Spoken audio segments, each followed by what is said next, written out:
আমি ঢেলে দিই, কেননা এমনি দেরি হয়ে। কমেন্ট করে জানিও। হ্যালো বন্ধুরা, এইচডি লাইফে তোমাদের সবাইকে স্বাগত জানিয়ে শুরু করছি আজকের ব্লগ। কেমন আছো তোমরা সবাই? আশা করি ভালো আছো। আর আজকে দেখো অনেকটা বেলা হয়ে গেছে আমার তোমাদের সাথে কথা বলতে সকালবেলায়। আর যেহেতু এখনও পর্যন্ত 12টা বাজেনি, তাই সবাইকে শুভ সকাল। আর আজকে এত বেলা হওয়ার কারণটা তোমাদের বলি। সকালবেলায় উঠে জানো তো আজকে একটা দুঃসংবাদ পেয়েছি, আর খবরটা আমার কাছেই আগে এসছে। তো আমার এক ননদের বর মারা গেছে। ননদ এখানে থাকে আর ননদের বর থাকে দুর্গাপুরে। তো সকাল সকাল সেই খবরটা পেয়ে এমনি মন মেজাজ খারাপ, কাজ কর্ম সব কিছুই একটু দেরি হয়ে গেল, পিছিয়ে গেল। আর গেছিলাম বাজারে, বাজার থেকে এই দেখো সবজিও বাজার করে নিয়ে এসেছি, এখনও পর্যন্ত ঢালা হয়নি। ওই কারণেই আমার মানে যে কারণটা তোমাদের বললাম, ওই কারণেই কিন্তু আমার সব কিছুই দেরি হয়ে গেল আজকে। তো চলো, অনেকটা দেরি তো হয়ে গেছে, তোমাদের দাদাভাই খেতে আসার টাইম হয়ে যাবে। রান্না বসিয়েছি, মানে ভাতটা বসিয়েছি, এখন সবজিগুলো নামাবো। আর কি কি রান্না করব না করব তারপর ঠিক করছি। আগে চলো তোমাদের সবজিগুলো দেখাই আমি কি কি এনেছি। আজকে তো মাছ আনিনি, কেননা আজ দ্বাদশী, সব নিরামিষ রান্না হবে, সেই জন্য আর ঝামেলা করিনি। তো চলো সবজিগুলো নামিয়ে দেখো বন্ধুরা, এই যে সর্ষের তেল নিয়ে আসলাম, তোমাদের দাদা ভাই আনে। এবার কি হয়েছে, শেষ হয়ে গেছে, এখন আনতে হবে, তো সেই জন্য আমি আপাতত আমার মতন করে নিয়ে আসলাম, ও প্যাকেট তেলটা আনে আর কি। আর এই দিকে দেখো সবজি এনেছি, প্রথমেই তো ধনেপাতা বেরোলো, আর এই যে পেঁপে, আর এই দেখো ফুলকপি। ফুলকপির দামটা একটু কমেছে, আজকে 10 টাকা পিস ফুলকপি দেখো দুটো নিয়ে এসেছি। আর বাঁধাকপিও এনেছি একটা। তো দেখো আমি ঢেলে দিই, কেননা এমনি দেরি হয়ে গেছে, আর ওই একটা একটা বার করতে গেলে আরও দেরি হবে। এই দেখো একাটি লাল শাক এনেছি, লাল শাকটা আজকে করব না, নিরামিষের দিনে পেঁয়াজ রসুন ছাড়া শাক ভালো লাগে না খেতে, সেই জন্য আজকে করব না। আর এই যে বাঁধাকপি, আর টমেটো আছে, শিম আছে, উচ্ছে আছে, বেগুন আছে, আর পেঁপেটা তো তোমাদের আগেই দেখালাম। তো চলো বন্ধুরা, এই আজকেকার সবজি। রান্না বান্না আজকে নিরামিষ করব, আপাতত ভাতটা তো বসানোই হয়েছে তোমাদের বললাম। এবার গিয়ে ডালটাও বসাবো, বসিয়ে দিয়ে সবজি কি রান্না করি না করি সব ঠিক করব। তো চলো বন্ধুরা, কি কি রান্না করব না করব সবই তো তোমাদের দেখাবো। আস্তে আস্তে এবার রান্নার দিকে যাই। এখনকার মতন এই পর্যন্তই, আবার কিছুক্ষণ পর। তো বন্ধুরা দেখো চলে এসেছি রান্নাঘরে, আর রান্নাঘরে এসে এখানে ভাত হয়ে গেছে আগেই। আর এই দেখো উচ্ছে আর বেগুন ভেজে নিয়েছি, আর ওদিকে ফুলকপি কেটে নিয়েছি, ফুলকপি আলুর তরকারি হবে।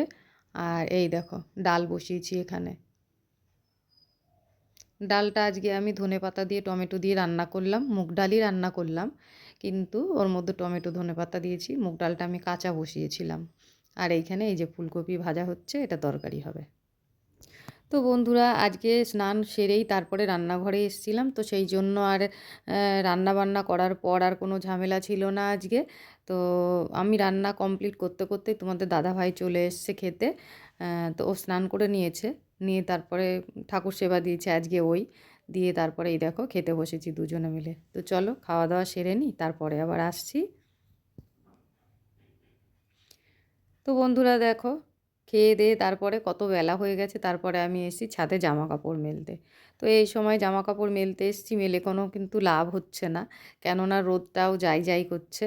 তো দিলাম কিছুক্ষণের জন্য, যদি জামা কাপড় দিয়ে একটু জল ঝরে তো ঝরবে, তারপরেই আমি নিয়ে আবার ভেতরে মেলে দেবো। কাল সকালবেলায় আবার খাওয়া দাওয়ার পর তো প্রতিদিন আমি শুয়ে পড়ি, কেননা জামা কাপড় মেলাটা আমি আগেই মেলে থুয়ে যাই, ওই জন্য ছাদে আসার কোনো ব্যাপার থাকে না। আর খেয়ে দিয়ে উঠে না খুব ঠান্ডা লাগে, মনে হয় তখন একটুখানি কিছু গায়ে দিয়ে শুই। তো সেই জন্য কি করি, প্রতিদিন শুয়ে পড়ি। তো আজকে যেহেতু দেখো খাওয়া দাওয়ার পরেই এসেছি আমি ছাদে জামা কাপড় মেলতে, আর রোদটাও হালকা রোদ আছে, বেশ ভালোই লাগছে গায়ে। তো ভাবছি জামা কাপড় কটা মেলে নিই, মেলে নিয়ে একটুখানি বসবো ছাদে, যেটুকু টাইম রোদ থাকে আর কি। তারপরে জামা কাপড়গুলো একবারে তুলে ভেতরে মেলে দিয়ে তারপরে নিচে যাব। তো বন্ধুরা চলো, জামা কাপড়গুলো আমার মেলা হয়ে গেল, এগুলো মেলে নিই, নিয়ে তারপরে একটু বসি, তারপর নিচে যাব। গুড মর্নিং বন্ধুরা, এটা পরের দিন সকালবেলা। কাল তো সেই দুপুরবেলায় জামা কাপড় মেলতে গেছিলাম ছাদে, তারপরে আর ভিডিওটা কন্টিনিউ করা হয়নি। তারপর দেখো এই যে পরের দিন সকালবেলায় আবার আমি বসে গেছি একটা বালিশ নিয়ে। আসলে কি বলো তো, আমাদের তিনজনের তিনটে বালিশ, আর এই বালিশগুলো যখন বানানো হয়েছিল বেশ অনেক দিনই হয়ে গেছে। তো বালিশগুলো জানো তো সবগুলোই মানে কাপড়টা পচে গেছে, তো সেই জন্য ওই ফুটো ফুটো হয়ে না তুলো বেরিয়ে যাচ্ছে, আর ওই তুলোগুলো বেরিয়ে বেরিয়ে কভারের মধ্যে জড়ো হয়ে যাচ্ছে। এবার দেখা গেল যখন কভারগুলো কাচতে যাচ্ছি তখন দেখতে পাচ্ছি, আর আমার ঠিক ওই সময়টাই মনে পড়ে যে বালিশগুলোকে আবার নতুন করে বানাতে হবে। তো আমরা বাড়িতে এই যে বালিশ দেখছো না, নতুন বলো পুরনো বলো সব বালিশই কিন্তু আমরা এইভাবে ঘরেই বানিয়ে নিই। কেন বলো তো? তুলোর প্রচণ্ড দাম।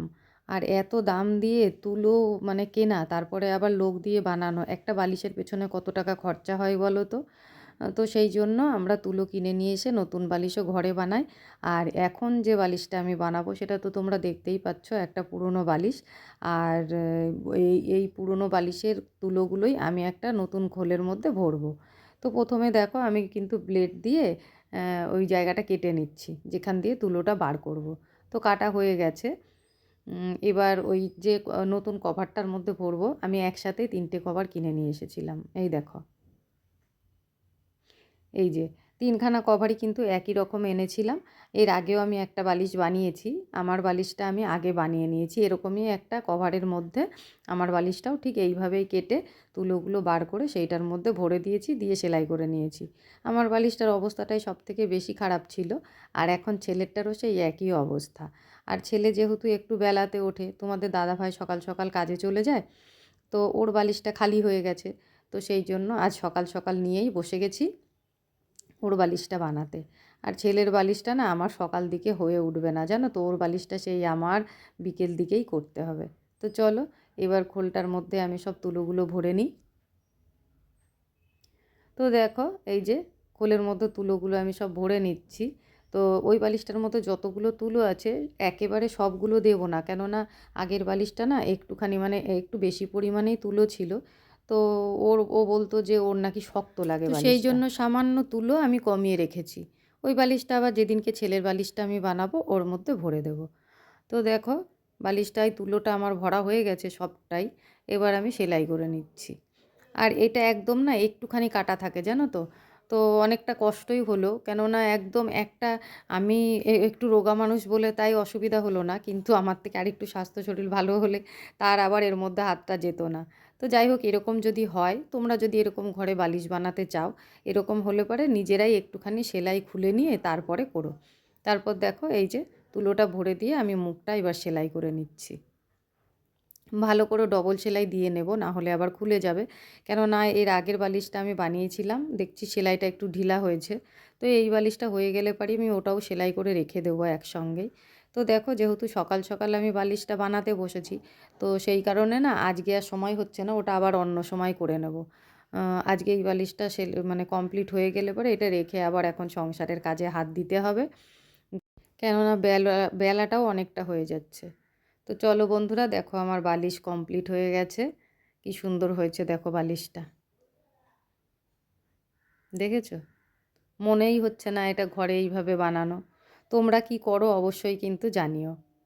তো চলো বালিশটা বানানো হয়ে গেছে, এবার রেখে দিয়ে আমি এবার বিছানাটা ঝেড়ে নেব। বিছানাটা ঝেড়ে ঘরটা ভালো করে ঝাঁট দিয়ে নিই। তারপরে আবার তো ঘর মোছামুছি আছে, বা এবার সব কাজকর্মগুলো সেরে নিয়ে আমি একবারে স্নান করে নেব, নিয়ে তারপরে রান্নাঘরে ঢুকবো। তো বালিশের ওয়ারটাও সরিয়ে দিয়ে ওটা কভারটা পরাতে হবে। আর এই দেখো একটা রয়েছে খোল, এইটা আমি রেখে দিলাম, ছেলের বালিশটা এইটা দিয়েই বানিয়ে নেব পরে। বিছানাটা এবার ঝেড়ে নিই, কেননা বিছানাটার মধ্যে তুলো ভর্তি, আর নিচটাতেও তুলো ভর্তি হয়ে গেছে। বিছানাটা ঝেড়ে তারপরে ঘরটা ঝাঁট দিয়ে নেব, নিয়ে তারপরে ঘরটা মুছে নেব। আর আমার ডাস্টে প্রচুর অ্যালার্জি, দেখো নাকে চাপা দিয়ে এইসব কাজগুলো আমার করতে হয়।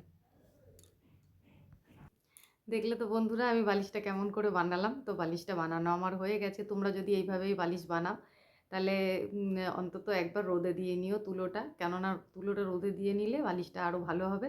আমি যেহেতু সকালবেলায় ঘুম থেকে উঠেই বালিশটা বানাতে শুরু করে দিয়েছি, সেটা একটা বড় ব্যাপার। আর একটা ব্যাপার হচ্ছে আমি তো সকাল দিকেই স্নান করি। এখন যদি আমি মানে বেশিরভাগটাই সকাল দিকেই স্নান করি।